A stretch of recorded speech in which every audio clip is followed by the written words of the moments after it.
as we say, from apps to airports. So a lot of what we're trying to focus on right now is considering the metaverse. So I'm going to talk to you a little bit principally about brand building and the role metaverse can play in a channel, as a channel. But then I'm going to look at some of our metaverse experiences and then demonstrate how we're creating content.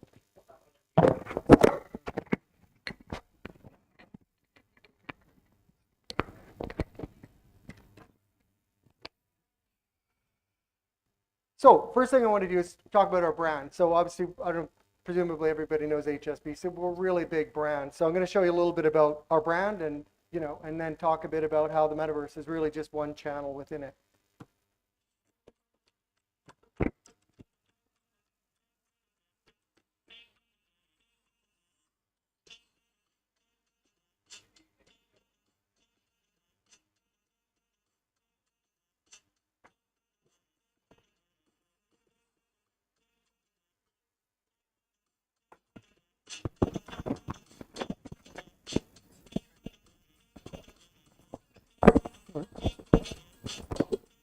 Well, anyway, music's fine.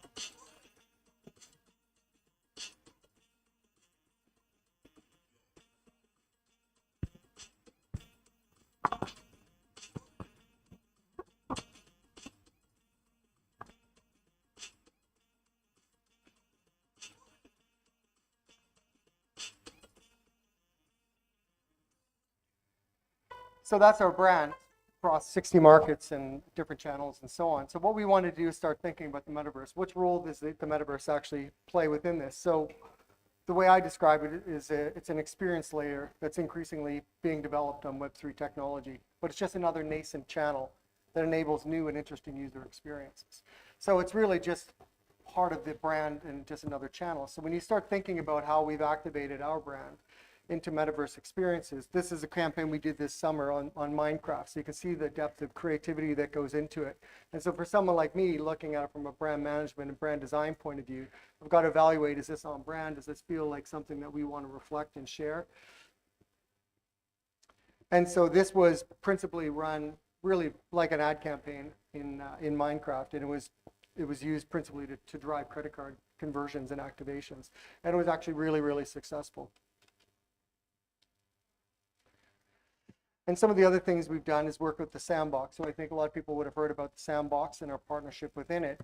And so what we did is create a Rugby Sevens event. And what this was all about was Rugby Sevens in Hong Kong is a really, really big event. And unfortunately, the Hong Kong Sevens is the biggest sporting event in Hong Kong, and obviously was closed down for COVID. So we're the title sponsor of World Rugby Sevens. So when we knew it was going to open up, we wanted to do something interesting, and activating the Sandbox partnership was one of the opportunities. So that's a teaser. Obviously, the Sandbox experiences aren't quite as rich and exciting as that.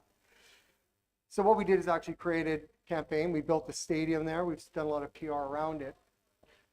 And so this is actually the experience. So again, there's a bit of a gap between the expectation that was set within the creative, the teaser, and then the actual experience. But that's fine. We're testing, we're playing, we're trying out new things and trying to create branded experiences that engage us around our customers and ourselves around things like events and stuff that they really, really enjoy. And for a lot of people that would be participating in this, they're either Hong Kong based or interested in rugby or just generally interested in the metaverse. So it was a really exciting opportunity to do that. But I think, as you can see, the experiences, they're all quest based. They're not really that interesting from a gaming point of view, but this was the first test, so we've learned from that. So we're going to evolve this into more of a gameplay kind of experience as opposed to more of a quest-based Q&A kind of discovery. We're going to launch one tomorrow with a partnership with M+. So that's sort of like the Tate Modern Museum.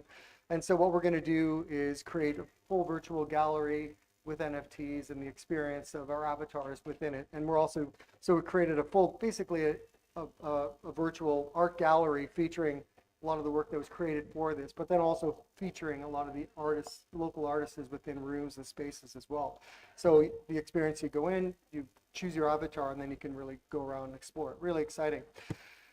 But from a brand identity point of view, the question I always have is, how do we take our brand and use it and extend it into the metaverse so that it looks like us, it feels like us, it's part of our distinctive identity, as I showed you at the beginning. And one of the parts of our brand identity is our illustration style. It's based on the angles of our hexagon, the curvature of our font. So how do we take this kind of illustration style and put it in the metaverse? And as well, our range of colors, because we don't want to look like everybody else in the metaverse, right? Which is one of the limitations. So one of the things we did is this experiment here. We did a test using technology from Move.ai, so you can just see the cameras in the background. So what we did is capture the live content, and then what we tried to do is, can we apply our illustration style and color palette on top of the captured content? And so the test goes through this, and you'll start to see that we can take our entire brand, take it, morph it in, and create whatever kind of branded immersive customer experiences we want. And so where it gets really interesting is capturing the content. So we have a lot of ambassadors from and people we sponsor, from Emirata Kanu to George Gregan, Brian Habana, Brian O'Driscoll, and so on. So when we start thinking about how can we activate our ambassadors beyond sort of a simple Q&A, we can create content and capture them and do some really, really interesting stuff like this. And then it's a matter of choosing the platform by which we put the experience within and the visual identity and sort of the design direction of that. Because he's really flexible, completely on brand, and something we pulled together in probably a week.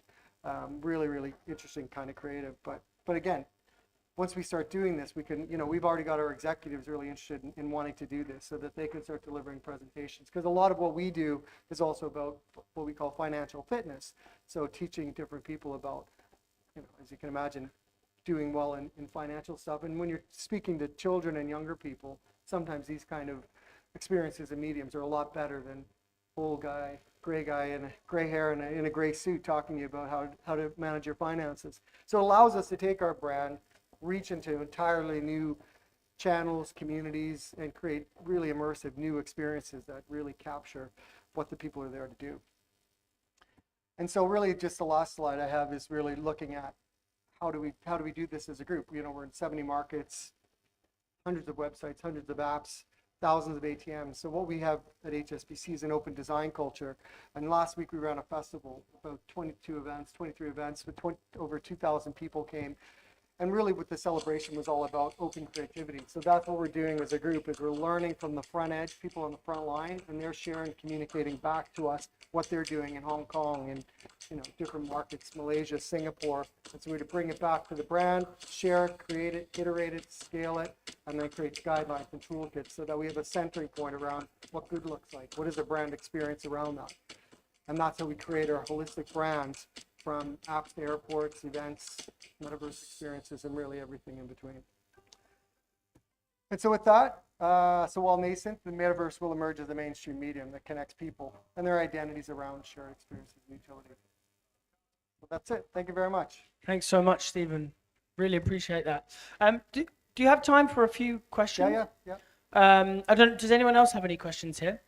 I just wanted to ask from my side, HSBC, when we talk about the metaverse, as a brand and having a metaverse presence, what, like you mentioned financial fitness, what other end goals does, as a financial provider, providing infrastructure, does DeFi stand to play a role? Will there be like virtual banks? What's the metaverse look like in that regard?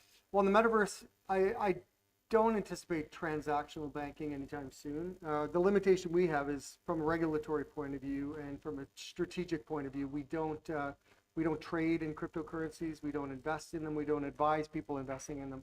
So we're sort of limited in terms of what we can do in that side of space. But I think a lot of what we'll do is use it as another customer engagement opportunity. So we could host financial advisors. We could create events around becoming an entrepreneur in the metaverse. So we can create very tailored, very specific information. And while some people might think DeFi, big bank, they don't really compute, at the end of the day, if you're an entrepreneur, you created a virtual store selling t-shirts, you're going to probably translate that into fiat money anyway. So it's probably good to get advice on how you do that. Taxes, all those kind of things become really important. So I think we have a huge role to play in it. Both from an experiential point of view, but then also in terms of the infrastructure that's being created as well. So, yeah, 1 second. It's nice to hear from a big brand like HSBC, accommodating there are a few of us who are building our own metaverses, like Mhm. the B2C or B2B2C.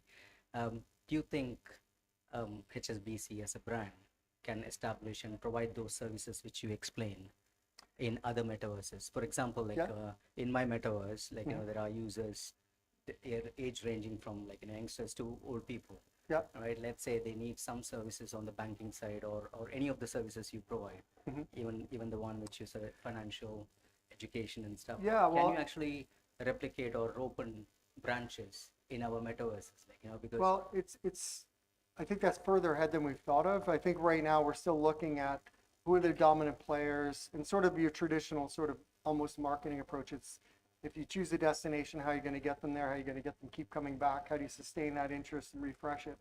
So I suppose social is a bit of a, an example where you can't just be on Facebook. You need to be on several platforms. So presumably we'll be doing something like that. I'm sure if the it's like opportunity. opening up branches in the It could, the yeah. metaverses? Well, I shouldn't say we're going to open branches, but I think we'd be open to exploring if it's a useful experience for our customers and prospects. Because there are some clients we are working with in the Middle East, like some banks, like Mhm. they've asked us to provide a prototype.